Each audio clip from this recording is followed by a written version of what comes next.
Hello everyone, सर्व education से मैं रंजना गुप्ता। तो हम क्लास 11th की बिजनेस स्टडीज का 4th chapter business services discuss कर रहे थे। Banking services, insurance, transportation and warehousing services हम ऑलरेडी डिस्कस कर चुके हैं। अब हम बस हमारा लास्ट टॉपिक कम्युनिकेशन सर्विसेज ही बचा है। तो आज से हम डिस्कस करेंगे कम्युनिकेशन सर्विसेज। पहले समझते कम्युनिकेशन क्या होता है। मैं आपसे बात कर रही हूँ, ये क्या है? कम्युनिकेशन है। बेसिकली अपने आइडियाज को, अपने थॉट्स, व्यूज, मैसेजेस को किसी के साथ शेयर करना, किसी के साथ एक्सचेंज करना क्या है? कम्युनिकेशन है। तो कम्युनिकेशन हमारी लाइफ में तो बहुत इंपॉर्टेंट है, ऐसे ही बिजनेस के लिए भी कम्युनिकेशन बहुत ही ज़्यादा इंपॉर्टेंट होती है। मान लो कि आपको अपने सप्लायर से सामान मंगवाना है, तो सप्लायर से सामान मंगवाने के लिए आपको अपना ये मैसेज सप्लायर तक कन्वे करना पड़ेगा। तो ये मैसेज कन्वे करना क्या है? कम्युनिकेशन। अपने प्रोडक्ट की इंफॉर्मेशन कस्टमर्स तक कन्वे करना क्या है? कम्युनिकेशन। तो ये प्रोडक्ट की इंफॉर्मेशन कन्वे करना, सप्लायर को अपना मैसेज कन्वे करना, इसके लिए हम यूज करते हैं कम्युनिकेशन सर्विसेज। तो बेसिकली कम्युनिकेशन सर्विसेज हमारे पास दो तरह की हैं, पोस्टल सर्विसेज और टेलीकॉम सर्विसेज। पोस्टल सर्विसेज क्या होती हैं? मान लो कि आपको अपने सप्लायर से सामान मंगवाना था। आप एक लेटर में सारी गुड्स की डिस्क्रिप्शन, जो जो आपको गुड्स मंगवानी है उनकी सारी डिस्क्रिप्शन, कब तक आपको सामान चाहिए, वो लिख के पोस्ट ऑफिस के थ्रू सप्लायर को वो लेटर पोस्ट कर रहे हो। इस तरह की सर्विसेज को हम क्या कहेंगे? Postal services. कोई भी चीज, कोई लेटर, कोई पार्सल एक जगह से दूसरी जगह भेजना थ्रू पोस्ट, उसे हम कहते हैं पोस्टल सर्विसेज। दूसरे हमारे पास है टेलीकम्युनिकेशन सर्विसेज। अब देखो, सप्लायर से सामान मंगवाना था, आप फोन पे कॉल करके भी तो उससे सामान मंगवा सकते हो, या फिर व्हाट्सएप पे मैसेज कर दिया, ईमेल कर दिया, लैंडलाइन कॉल कर दिया, ऐसे भी तो हम उसके साथ कम्युनिकेट कर सकते हैं। तो इस तरह की सर्विसेज को हम क्या कहेंगे? टेली कम्युनिकेशन सर्विसेज, जिसमें आप इंफॉर्मेशन एक्सचेंज कर रहे थ्रू इलेक्ट्रॉनिक मीडियम। जब आप किसी भी इलेक्ट्रॉनिक मीडियम को यूज करके इंफॉर्मेशन कन्वे कर रहे हो दूसरे की तरफ, तो उस मीडियम को हम कहते हैं टेली कम्युनिकेशन सर्विसेज। ऐसे ही अगर आपको अपने कस्टमर्स तक इंफॉर्मेशन पहुंचानी है तो हम क्या करते हैं? टीवी पे ऐड लगा देते हैं। तो टीवी पे ऐड लगाना भी क्या है? टेली कम्युनिकेशन सर्विसेज का ही पार्ट है। तो पोस्टल सर्विसेज और टेली कम्युनिकेशन सर्विसेज आपको क्लियर हुआ होते क्या है? अब वन बाय वन हम इनको डिटेल में डिस्कस करने वाले हैं। पोस्टल सर्विसेज को सबसे पहले डिस्कस करते हैं। तो पोस्टल सर्विसेज जो हैं वो हमें इंडियन पोस्ट ऑफिस प्रोवाइड करता है। बेसिकली पोस्टल सर्विसेज में दो main facilities Indian post office हमें प्रोवाइड करता है। सबसे पहली है मेल फैसिलिटी। मेल फैसिलिटी जो मैंने अभी आपको बताया कि आप लेटर्स, पार्सल्स एक जगह से दूसरी जगह भेज रहे हो पोस्ट ऑफिस के थ्रू, वो है मेल फैसिलिटी। तो मेल फैसिलिटी में एक तो ये आ जाएगा कि आप लेटर्स और पार्सल्स भेज रहे हो एक जगह से दूसरी जगह। दूसरा, जो भी पार्सल आप एक जगह से दूसरी जगह भेज रहे हो, अगर ट्रांसपोर्टेशन के दौरान वो डैमेज हो जाए तो उस डैमेज से जो लॉस होगा उससे बचने के लिए पोस्ट ऑफिस हमें मेल फैसिलिटीज में इंश्योरेंस की फैसिलिटी भी प्रोवाइड करता है कि जो पार्सल हम एक जगह से दूसरी जगह भेज रहे हैं उसके ऊपर हम इंश्योरेंस भी करवा सकते हैं थ्रू पोस्ट ऑफिस। तो मेल फैसिलिटीज आपको क्लियर हुई। Next, second type of facilities जो हमें पोस्ट ऑफिस प्रोवाइड करता है वो है फाइनेंशियल फैसिलिटीज। फाइनेंशियल फैसिलिटीज में क्या आएगा? जैसे कि बैंकिंग सर्विसेज में हमने पढ़ा था कि बैंक में हम savings account, fixed deposit account, recurring deposit accounts खुलवा सकते हैं। तो ऐसे ही सब अकाउंट्स आप पोस्ट ऑफिस में भी खुलवा सकते हो। पोस्ट ऑफिस में भी एक अकाउंट ओपन करके आप अपनी सेविंग्स कर सकते हो। अब यहाँ पे हमारे पास एक क्वेश्चन अराइज होता है कि जब ये सारी फाइनेंशियल फैसिलिटीज हमें बैंक ऑलरेडी प्रोवाइड कर रहा है, तो पोस्ट ऑफिस को ये सारी फैसिलिटीज प्रोवाइड करने की क्या जरूरत थी? तो पोस्ट ऑफिस में ये सारी फैसिलिटीज इसलिए शुरू की गई थी क्योंकि पहले रूरल एरिया में ज्यादा बैंक फैसिलिटी नहीं थी। रूरल एरिया में बैंक फैसिलिटीज ना होने के कारण उन्हें भी फाइनेंशियल फैसिलिटी मिल सके, इसीलिए सारी फाइनेंशियल फैसिलिटीज पोस्ट ऑफिस में भी शुरू की गई। तो पोस्ट ऑफिस हमें दो तरह की मेन सर्विसेज प्रोवाइड करता है, एक मेल फैसिलिटीज और दूसरा फाइनेंशियल फैसिलिटीज। इन दोनों मेन फैसिलिटीज के अलावा भी पोस्ट ऑफिस हमें बहुत सारी सर्विसेज प्रोवाइड करता है। वन बाय वन उन्हें भी डिस्कस करते हैं। तो सबसे पहली फैसिलिटी हमें पोस्ट ऑफिस प्रोवाइड करता है वो है greeting post. Greeting post facility के थ्रू आप अपने नोन्स को, अपने फ्रेंड्स, रिलेटिव्स को किसी भी ओकेजन पे, किसी भी फेस्टिवल पे या फिर किसी भी इवेंट के ऊपर ग्रीटिंग कार्ड्स पोस्ट कर सकते हो। तो जब आप ग्रीटिंग कार्ड्स पोस्ट कर रहे हो पोस्ट ऑफिस के थ्रू, तो उसे हम कह देते हैं ग्रीटिंग पोस्ट फैसिलिटी। नेक्स्ट है मीडिया पोस्ट। अब मीडिया पोस्ट जो फैसिलिटी है पोस्ट ऑफिस की, उसको बिजनेसेस अपनी एडवर्टीजमेंट के लिए यूज करते हैं। वो कैसे? देखो यहाँ पे मेरे पास एक पेन है, इस पेन के ऊपर लिखा हुआ है MP बिरला सीमेंट। तो बिजनेसेस मीडिया पोस्ट फैसिलिटी के थ्रू ऐसे ही स्टेशनरी पे अपने बिजनेस का नाम, अपने ब्रांड का नाम, जो लेटर बॉक्सेस होते हैं उनके ऊपर अपना नाम लिख के स्पॉन्सर कर देते हैं पोस्ट ऑफिस को। पोस्ट ऑफिस इसके बदले में उनसे चार्जेस भी लेता है। तो इस फैसिलिटी में, जिसमें पोस्ट ऑफिस हमारे बिजनेस की हेल्प कर रहा है एडवर्टीजमेंट करने में, उस फैसिलिटी को हम कहते हैं मीडिया पोस्ट फैसिलिटी। क्लियर हुई इतनी बात? नेक्स्ट है स्पीड पोस्ट। नॉर्मली जब हम एक जगह से दूसरी जगह सामान भेजते हैं तो उस सामान को पहुंचने में कुछ टाइम लगता है। तो स्पीड पोस्ट के थ्रू अगर हम कोई सामान भेज रहे हैं तो उसे पोस्ट ऑफिस जल्दी से जल्दी भेजने की कोशिश करता है। जैसे नॉर्मली मान लो कि किसी चीज़ को अगर 2 से 3 दिन लग रहे हैं, तो स्पीड पोस्ट के अगर थ्रू आप भेज रहे हो तो उस चीज़ को पोस्ट ऑफिस 1 दिन में पहुंचाने की कोशिश करेगा। तो इसीलिए इसको जल्दी पहुंचाने के लिए वो लोग क्या करते हैं, हमसे ज़्यादा एक्स्ट्रा कॉस्ट चार्ज करते हैं।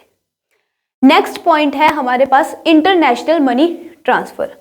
पोस्ट ऑफिस हमें एक कंट्री से दूसरी कंट्री में मनी ट्रांसफर करने की फैसिलिटी भी प्रोवाइड करता है। नेक्स्ट पॉइंट है पासपोर्ट फैसिलिटी।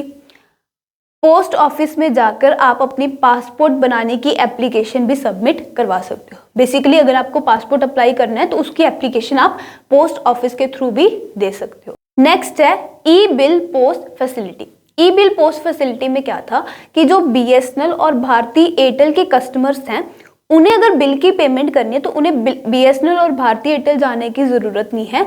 पोस्ट ऑफिस उनके बिहाफ के ऊपर पोस्ट ऑफिस में ही बिल कलेक्शन करता था। तो ई बिल पोस्ट में कुछ नहीं है कि बस वो भारती एयरटेल और BSNL के बिहाफ पे पोस्ट ऑफिस में ही कस्टमर से बिल कलेक्शन कर लेता था। तो मेल फैसिलिटी और फाइनेंशियल फैसिलिटीज़ के अलावा 6 और फैसिलिटीज़ हैं जो पोस्ट ऑफिस हमें प्रोवाइड करता है। सबसे पहली है ग्रीटिंग पोस्ट, दूसरी है मीडिया पोस्ट, तीसरी है स्पीड पोस्ट, फोर्थ है इंटरनेशनल मनी ट्रांसफ़र, फिफ्थ है passport facility and last is E bill post. Next है telecommunication services. Telecommunication services में हमें इतनी बात तो समझ आई गई थी कि हम इलेक्ट्रॉनिक मीडियम्स के थ्रू जब कम्युनिकेट करते हैं तो उसे हम कहते हैं टेली कम्युनिकेशन सर्विसेज। तो टेली कम्युनिकेशन सर्विसेज हमारे सिलेबस में 6 टाइप्स की हैं। 1 बाय 1 सभी सर्विसेज को डिस्कस करेंगे। सबसे पहले डिस्कस करते हैं सेलुलर मोबाइल सर्विसेज। अब cellular mobile services, mobile phone सभी को पता ही है, सभी के पास है।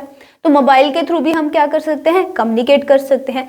वॉइस मैसेजेस भी भेज सकते हैं, नॉन वॉइस मैसेजेस भी भेज सकते हैं। तो मोबाइल क्या है, एक बहुत ही अच्छा सोर्स है टेली कम्युनिकेशन का, और एक 2 वे कम्युनिकेशन सोर्स है। 2 वे कम्युनिकेशन सोर्स क्या होता है, ऐसा सोर्स जिसमें आप मैसेज भेज रहे हो और उसी में आपको रिप्लाई भी मिल रहा है, उसे हम बोलते हैं 2 वे कम्युनिकेशन सिस्टम। 1 वे क्या होगा कि आप सिर्फ मैसेज भेज रहे हो लेकिन सामने वाला आपको रिप्लाई नहीं कर सकता, वो 1 वे सिस्टम होता है। और 2 वे सिस्टम क्या होगा, जिसमें मैसेज भी भेज रहे हैं और रिप्लाई भी रिसीव कर रहे हैं। तो सेलुलर मोबाइल सर्विस क्लियर है। नेक्स्ट है fixed line services. Fixed line service जो है वो मोबाइल फोन की तरह ही होती है, लेकिन इसमें क्या होता है, एक वायर अटैच होती है। जैसे कि मोबाइल फोन्स में हमारे पास कोई भी वायर अटैच नहीं होती, हम एक जगह से दूसरी जगह, तीसरी जगह कहीं पे भी उनको लेके जा सकते हैं। लेकिन मोबाइल फोन आने से पहले होते थे लैंडलाइन फोन्स। लैंडलाइन फोन्स भी क्या करते थे, कम्युनिकेशन का ही सिस्टम थे, कम्युनिकेशन का ही सोर्स थे। लेकिन मोबाइल फोन्स की तरह हम उन्हें एक जगह से दूसरी जगह ट्रांसफर नहीं कर सकते थे, क्योंकि उनके साथ एक फिक्स्ड वायर अटैच होती थी। तो ऐसी सर्विसेज जिनमें फिक्स्ड लाइन अटैच होती है और उन्हें हम एक जगह से दूसरी जगह लेके नहीं जा सकते, उन्हें हम बोलते हैं फिक्स्ड लाइन सर्विसेज। तो मोबाइल फोन्स और फिक्स्ड लाइन सर्विसेज क्लियर हुआ।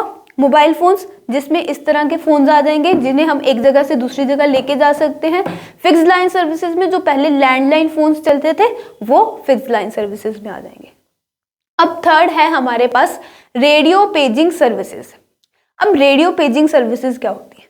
देखो, रेडियो भी एक टेलीकम्युनिकेशन का सोर्स है जिसमें हम इंफॉर्मेशन ब्रॉडकास्ट कर देते थे। वो सारी इंफॉर्मेशन क्या होती थी, सभी के पास चली जाती थी।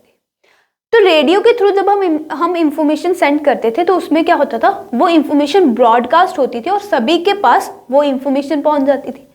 बट अगर आपको मान लो किसी एक पर्टिकुलर पर्सन को इंफॉर्मेशन भेजनी है तो उस समय एक पर्टिकुलर पर्सन को इंफॉर्मेशन भेजने के लिए यूज किए जाते थे पेजर्स। पेजर्स में भी इंफॉर्मेशन रेडियो वेव्स के थ्रू ही आती थी, लेकिन वो इंफॉर्मेशन ब्रॉडकास्ट नहीं होती थी, वो सिर्फ एक पर्टिकुलर पर्सन के पास ही जाएगी। पेजर भी एक स्मॉल डिवाइस होता था मोबाइल की तरह। जैसे मोबाइल में हम फोन नंबर डाल के किसी के भी साथ कम्युनिकेट कर सकते हैं, वैसे ही पेजर में जब आपको किसी को मैसेज भेजना होता था वहां पे भी एक नंबर दिया जाता था, पेजर नंबर। तो जिस भी पर्सन को आपको मैसेज भेजना है उसका पेजर नंबर हम डायल करेंगे, उसको हम रेडियो वेव्स के थ्रू क्या करेंगे, इंफॉर्मेशन ट्रांसफर करेंगे। तो रेडियो वेव्स के थ्रू जब आप किसी पर्टिकुलर पर्सन को पेजर के थ्रू इंफॉर्मेशन ट्रांसफर कर रहे हो तो उसे हम कहेंगे radio paging services. Radio pagers voice और नॉन वॉइस मैसेजेस दोनों ही भेजते थे और ये वन वे कम्युनिकेशन सिस्टम भी थे और टू वे भी होते थे। वन वे में सिर्फ मैसेज जाता था, रिप्लाई नहीं आता था, और टू वे में आप रिप्लाई भी कर सकते थे। रेडियो पेजर्स बेसिकली वहां पे ज्यादा यूज किए जाते थे जिस जगह पे मोबाइल सिग्नल्स नहीं आते थे, क्योंकि रेडियो वेव्स के थ्रू मैसेज जाना होता था तो वहां पे रेडियो पेजर्स ज्यादा सूटेबल होते थे। तो cellular mobile services, fixed line services और रेडियो पेजिंग सर्विसेज आपको क्लियर है। नेक्स्ट फोर्थ है हमारे पास केबल सर्विसेज और फिफ्थ है हमारे पास DTH, direct to home. Cable services और डीटीएच दोनों ही टीवी पे जो हमारे प्रोग्राम्स ब्रॉडकास्ट होते हैं उसके लिए यूज किए जाते हैं। देखो, टेलीविजन जो है वो भी एक कम्युनिकेशन का सोर्स है, तो वहां पे जो डाटा हमें आता है, प्रोग्राम्स आते हैं, वो ब्रॉडकास्ट किए जाते हैं। तो टीवी पे प्रोग्राम्स ब्रॉडकास्ट करने के दो तरीके हैं, केबल सर्विस और डीटीएच। केबल सर्विस में क्या होता था कि हमारे टीवी के साथ एक केबल वायर अटैच कर दी जाती थी और उसके थ्रू सारी इंफॉर्मेशन ब्रॉडकास्ट होती थी हमारे टीवी पे। वो अटैच कौन करता था, केबल ऑपरेटर। डीटीएच में क्या होगा, डीटीएच में सैटेलाइट के थ्रू हमारे टीवी के ऊपर डाटा ब्रॉडकास्ट होगा। हमारे घरों में एक डिश एंटीना लगाया जाता था, सैटेलाइट से उस डिश एंटीना पे डाटा आया, डिश एंटीना से डाटा आएगा टेलीविजन पे। तो दोनों ही टीवी पे ब्रॉडकास्ट करते हैं प्रोग्राम्स, लेकिन एक करता है केबल वायर के थ्रू और दूसरा करता है सैटेलाइट के थ्रू। क्लियर हुए? अब लास्ट टाइप है हमारे पास टेलीकम्युनिकेशन सर्विसेज की, VSAT, very small aperture terminal. VSAT जैसे डीटीएच एक सैटेलाइट बेस्ड टेलीकम्युनिकेशन सर्विस है, वैसे ही वीसैट भी एक सैटेलाइट बेस्ड ही टेलीकम्युनिकेशन सर्विस है, लेकिन डीटीएच से थोड़ा सा डिफरेंट है। डीटीएच में जो इंफॉर्मेशन कम्युनिकेट हो रही है वो पूरी इंफॉर्मेशन ब्रॉडकास्ट हो रही है, मतलब कि सभी के पास सेम इंफॉर्मेशन जा रही है। लेकिन वीसैट जो है वो एक स्मॉल अपर्चर टर्मिनल है जिसके थ्रू हम सैटेलाइट से पर्टिकुलर पर्सन्स को ट्रांसमिट करते हैं इंफॉर्मेशन। मतलब कि वीसैट के थ्रू जब आप इंफॉर्मेशन ट्रांसमिट कर रहे हो तो वो इंफॉर्मेशन ब्रॉडकास्ट नहीं होगी बल्कि एक पर्टिकुलर पर्सन के पास जाएगी। अब वीसैट यूज कैसे होता है, फॉर एग्जांपल इस साइड है हमारा सेंडर और इस साइड है हमारा रिसीवर, तो इन दोनों के पास ही एक इंडोर एक आउटडोर डिवाइस इंस्टॉल किया जाएगा। सेंडर के पास भी एक इंडोर आउटडोर डिवाइस होगा और रिसीवर के पास भी एक इंडोर और आउटडोर डिवाइस होगा। अब देखो, सेंडर क्या करेगा, अपने इंडोर डिवाइस यानी कि पीसी, लैपटॉप, किसी के भी थ्रू जो इसका आउटडोर डिवाइस है डिश एंटीना, उसमें डाटा ट्रांसमिट करेगा।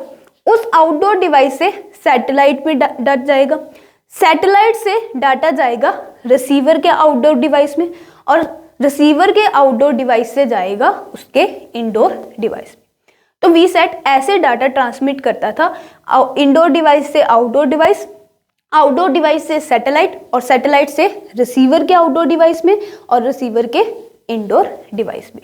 तो वीसैट का यूज करके हम किसी पर्टिकुलर पर्सन को सैटेलाइट की हेल्प से डाटा ट्रांसमिट करते थे। डीटीएच में सैटेलाइट की हेल्प से डाटा ट्रांसमिट हो रहा है, लेकिन वो डाटा जो है वो ब्रॉडकास्ट किया जाता था। तो ये 6 हमारे पास टेलीकम्युनिकेशन सर्विसेज हैं। पहला है cellular mobile phones, second is fixed line services, third is radio paging services, fourth is cable services, fifth is DTH service and last is VSAT service. तो होप आपको पोस्टल सर्विसेज और telecommunication services clear होगा और पूरा chapter business services हमारा complete हो चुका है। अगर आपको पूरे चैप्टर में से कोई भी डाउट हो, कोई भी क्वेरी हो, तो आप हमें कमेंट सेक्शन में अपनी क्वेरी ड्रॉप कर सकते हो या फिर डिस्क्रिप्शन में मेंशन अकाउंट्स के थ्रू हमें कॉन्टैक्ट कर सकते हो। थैंक यू सो मच, मिलते हैं नेक्स्ट लेक्चर में। Have a good day.